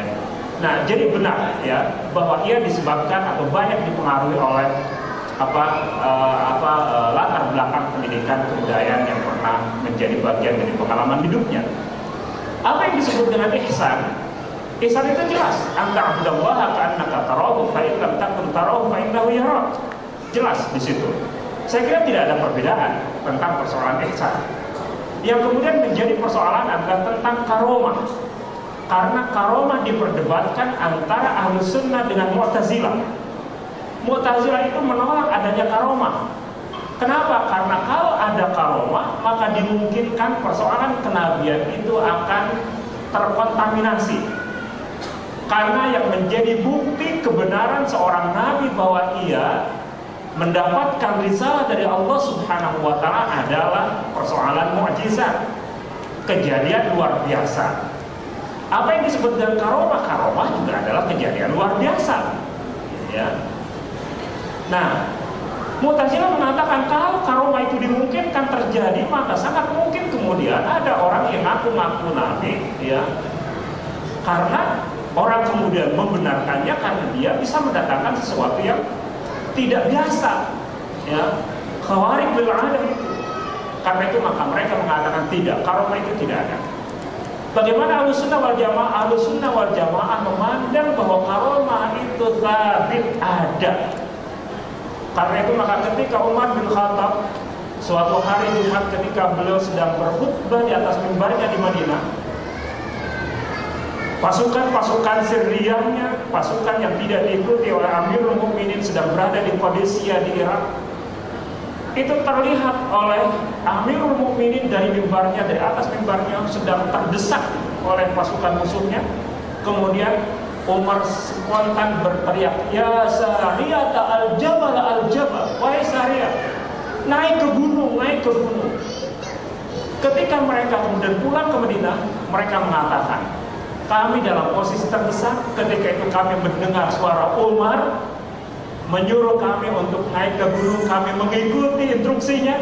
Ketika itu maka kami bisa menguasai medan pertempuran dan pada akhirnya umat Islam menang. Nah, jadi ini adalah karomah dan ini adalah riwayat yang sahih, ya. Karena itu maka kemudian di dalam psikologi disebut dengan, ya, extraordinary perception. Bagaimana seseorang memiliki kemampuan untuk bisa mengindra sesuatu yang tidak berada pada wilayah indrawitnya. Nah, ini adalah karomah, gitu. Jadi karomah itu ada. Apakah karomah akan membuat kenabian itu terkontaminasi? Tidak. Karena kita adalah umat Nabi Muhammad SAW. Kalau ada orang yang memiliki kejadian luar biasa dan dia ngaku nabi, maka dipastikan dia bukan karomah tetapi adalah istidraj, gitu kan? Kan itu kan? Jadi tidak hanya ada karomah tetapi juga ada istidraj. Tergantung pada bagaimana tipe perilaku serta pandangan-pandangan hidupnya. Nah, karena itu maka pandangan Mu'tazilah itu tidak kuat. Pandangan Mu'tazilah itu lemah. Karena itu maka dengan sangat simpel, meskipun mereka terkadang menyebut sangat rasional, tetapi dalam persoalan ini adalah persoalan yang tidak logis, tidak rasional, dan karena itu maka hanya melakukan generalisasi. Okay. Jadi ini yang kemudian disebut dengan karomah. Ya. Yang ketiga adalah apakah kita tidak boleh memakai pendekatan rasional? Siapa bilang? Ya. Justru di zaman di mana kita berada ini adalah masa di mana kita menghadapi tantangan yang jauh lebih besar daripada tantangan-tantangan yang pernah hadir di dalam sejarah umat ini. Bayangkan, dulu kita umat ini menghadapi tantangan Mu'tazilah, kelompok rasionalis. Sekarang kita menghadapi tantangan liberal, seperti tadi sudah disampaikan. Sekarang mana yang lebih mending? Liberal atau Mu'tazilah? Coba, Mu'tazilah itu mengapa dibiarkan pada masa awal dinasti Abbasiyah atau sejak akhir dinasti Muawiyah? Awal Abbasiyah terus dibiarkan sampai kemudian pada akhirnya membesar dan menjadi berkuasa. Itu disebabkan karena semangat mereka untuk mendakwahi orang-orang zindik, orang-orang ateis, orang-orang yang menolak agama ini. Dengan logika-logika rasionalitasnya mereka kemudian menjadi orang yang menerima kebenaran agama ini. Sesuatu yang tidak bisa dilakukan mendakwahi mereka itu oleh para fuqaha dan muhadditsun. Ingat. Jadi hanya karena orang-orang Mu'tazilah yang mampu menghadapi orang-orang zindik, maka meskipun kemudian pandangan-pandangan mereka berbeda dengan mainstream Ahlussunnah wal Jamaah, itu mereka dibiarkan. Mengapa? Karena betapa manfaat keberadaan mereka itu. Gitu. Jadi benar bahwa mereka memiliki pandangan-pandangan yang berbeda dengan kita, tetapi ingat jasanya itu sangat besar. Karena itu maka ditulis oleh Abu Zahra sesuatu yang tidak umum ditulis oleh ulama-ulama lain tentang jasa yang pernah dilakukan oleh Mu'tazilah ini. Itu kan. Apa yang terjadi sekarang dengan orang-orang liberal? Ya. Mari kita saksikan, itu satu segmen saja. Ya.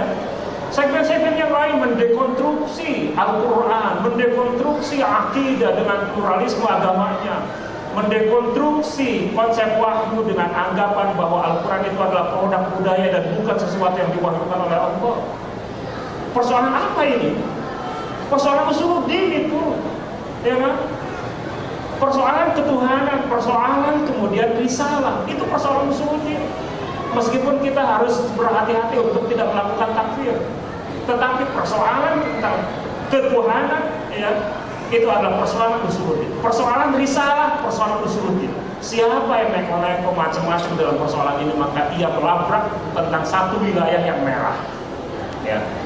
Itu yang terjadi. Karena itu maka Al-Atas mengatakan tantangan yang hadir di tengah masyarakat kita umat Islam di dunia saat ini itu jauh lebih dahsyat daripada tantangan-tantangan yang hadir dihadapi oleh ulama-ulama kita. Karena itu maka umat ini harus juga memiliki keahlian, ya, agar agama itu bisa diterima kembali oleh mereka-mereka yang sudah kadung kemudian menganut aliran pemikiran ideologi semacam itu. Dengan cara apa? Itu hanya bisa dilakukan kalau agama ini bisa dibahasakan dengan bahasa jalan pikiran yang bisa diterima oleh mereka. Karena kalau misalnya qala ta'ala qala Rasulullah, mereka mengatakan, oh, kami juga sudah tahu itu. Mereka kemudian berdalih dengan hermeneutika dan lain-lain, ya. Nah, ini yang menjadi persoalan. Karena itu maka persoalan tentang ini menjadi persoalan yang cukup penting, dan karena itu maka beberapa bulan yang lalu saya terlibat dalam sebuah seminar internasional di Kuala Lumpur, ya, terkait dengan ilmu kalam. Saya menyampaikan tentang konsep akal dan hawa nafsu menurut Imam Mawardi, kajian epistemologi dalam pemikiran Al-Mawardi. Kemudian ada seorang peserta yang menyampaikan tentang bagaimana para ulama kalam itu mendebat kelompok-kelompok sofis, kelompok-kelompok yang relativis, kelompok-kelompok yang cenderung sanksi dengan segala persoalan, ya, tentang kebenaran ini. Ia kemudian menjabarkan dan bagaimana kemudian peran-peran yang harus dilakukan oleh umat ini dalam rangka bisa menghadapi kelompok-kelompok sofis di zaman kita seperti kelompok-kelompok liberalis, sekuler dan seterusnya itu. Jadi ini adalah agenda besar umat ini, karena sekarang agama ini sedang digerogoti dari dalam, ya, tidak kemudian digerogoti dari luar, tetapi digerogoti dari dalam, di mana orang-orang yang mendekonstruksi agama ini justru mengatasnamakan agama ini sendiri. Karena itu sekali lagi kondisinya sangat berat, dan itulah yang kemudian harus ada taifah mutafaqqihah, elit-elit terdidik umat ini yang bisa menghadapi mereka. Tidak harus keseluruhannya, jangan. Umat ini juga memiliki agenda proyek yang macam-macam, lengkap. Tantangannya banyak dalam berbagai sektor kehidupan.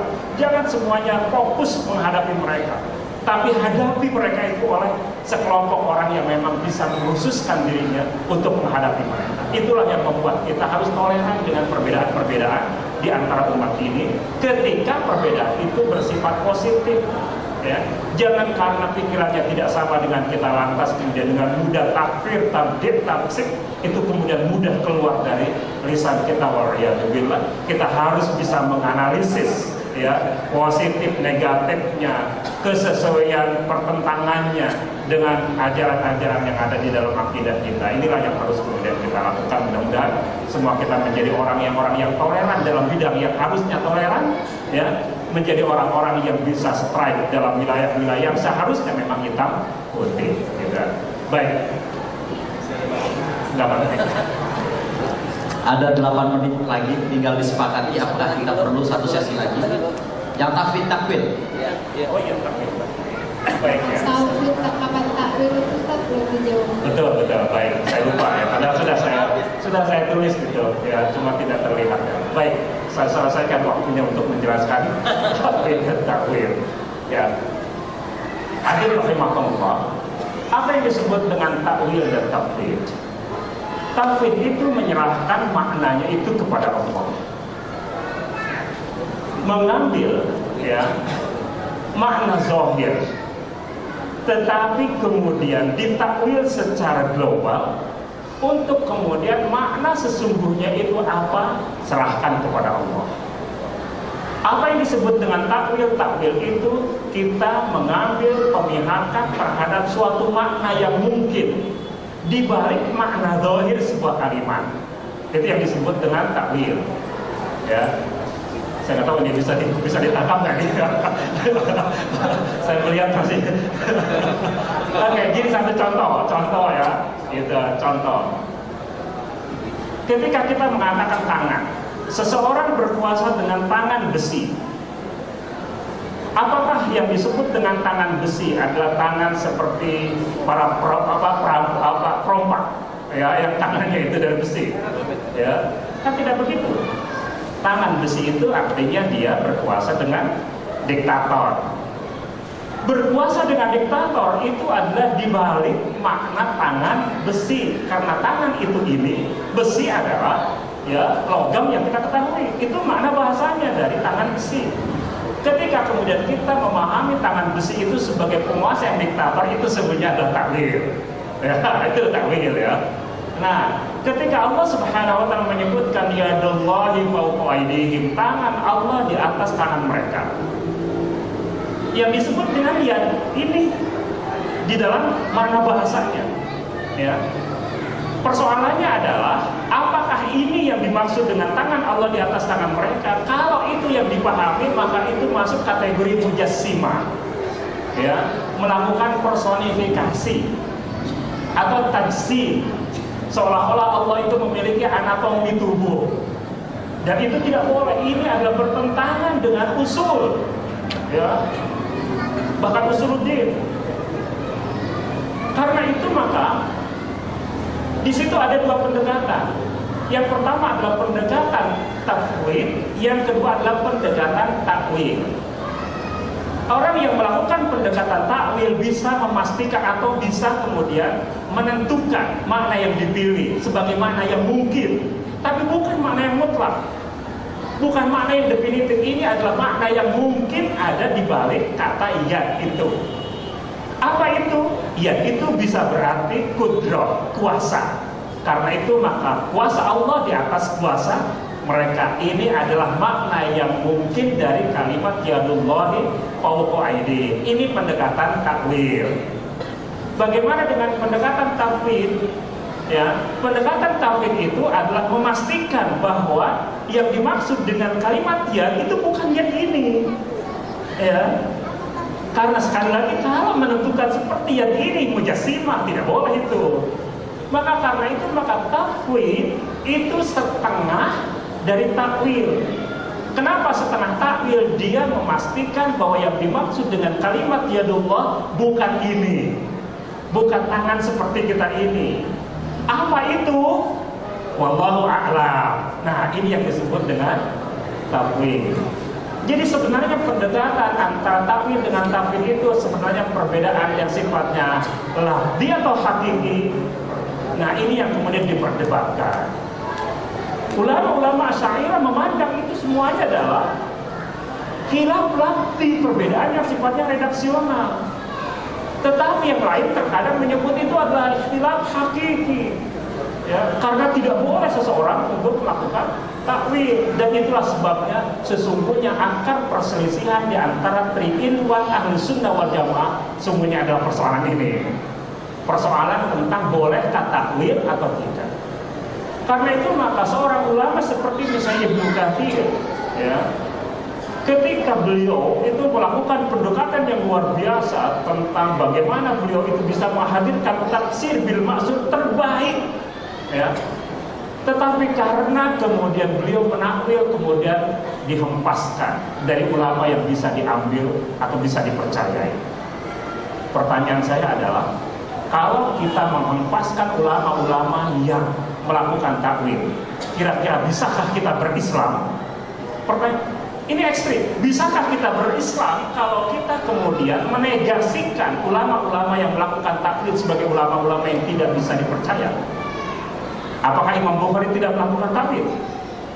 Melakukan takwil. Saya melakukan kajian, ya. Apakah Ibnu Abbas tidak melakukan takwil? Melakukan takwil. Apakah Imam Malik itu tidak melakukan takwil? Ya, banyak sekali sahabat-sahabat yang melakukan takwil. Bahkan, ya, Imam Ahmad ketika terpaksa beliau berdialog dengan orang Mu'tazilah, beliau kemudian melakukan takwil. Imam Ahmad itu. Ibnu Taimiyah apakah 100% tidak menawil? Terkadang beliau melakukan takwil. Dan itu ditulis oleh Ibnu Katsir dalam Al-Bidayah wan Nihayah. Bagaimana takwil-takwil yang dilakukan oleh Ibnu Taimiyah radhiyallahu anhu. Nah, jadi ya, Al-Imam Al-Haramain Al-Juwaini mengatakan, seandainya manusia di zaman kita ini adalah sama dengan manusia-manusia yang hidup bersama Rasulullah, kita tidak perlu ilmu kalam itu. Tidak perlu itu. Takwil tidak perlu itu. Tetapi karena kita hidup di zaman yang berbeda, di mana mereka tidak akan menerima Islam ini sebagai sebuah ajaran yang diterima dengan lugas, kecuali dengan pendekatan-pendekatan itu, maka kita ngalah. Demi risalah ini sampai kepada mereka, dianut oleh mereka, maka kemudian kita menerjemahkan, menjelaskan agama ini dengan cara-cara yang membuat mereka bisa menerima itu semua. Nah, jadi inilah retorika sejarah yang kemudian terjadi, dan karena itu maka sekali lagi saya berpegang pada satu sikap di mana tafwid dan takwil adalah dua pendekatan yang sah yang boleh dilakukan ketika kita menghadapi nas-nas yang sifatnya mutasyabihat, persis seperti yang dikatakan oleh Al-Imam An-Nawawi radhiyallahu anhu, bahwa takwil dan tafwid adalah dua pendekatan yang sah.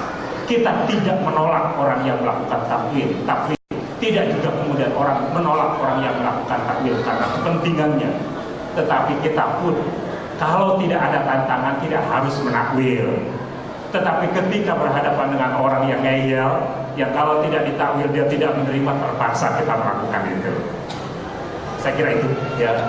Terima kasih ya, jazakumullah khair atas perhatian Bapak dan Ibu semua. Ya, walaupun jika ada hal yang kurang berkenan. Wassalamualaikum warahmatullahi wabarakatuh. Jazakumullah khair kepada Ustaz Abbas Masyur Tamam. Subhanallah, waktu juga akhirnya yang membatasi kita. Beliau tadi sampaikan ini mestinya 1 semester, tapi alhamdulillah minimal secara umum kita memahami itu. Dan insya Allah, Bapak Ibu yang dirahmati Allah Subhanahu Wa Taala, mudah-mudahan materi mazhab akidah dalam Islam ini sedikitnya kita sudah memahami, sehingga nanti kita tetap belajar. Jazakumullah khairan Ustaz dan wabil khusus kepada Gemma Presiden yang telah memfasilitasi kami untuk mendapatkan pemahaman yang luar biasa. Mudah-mudahan beliau juga ada waktu untuk kemudian kegiatan-kegiatan ini bergilir terus pada Ahad setiap bulan keempat. Mudah-mudahan beliau bisa menjadwalkan sehingga kita bisa mengikuti kajian-kajian dari beliau.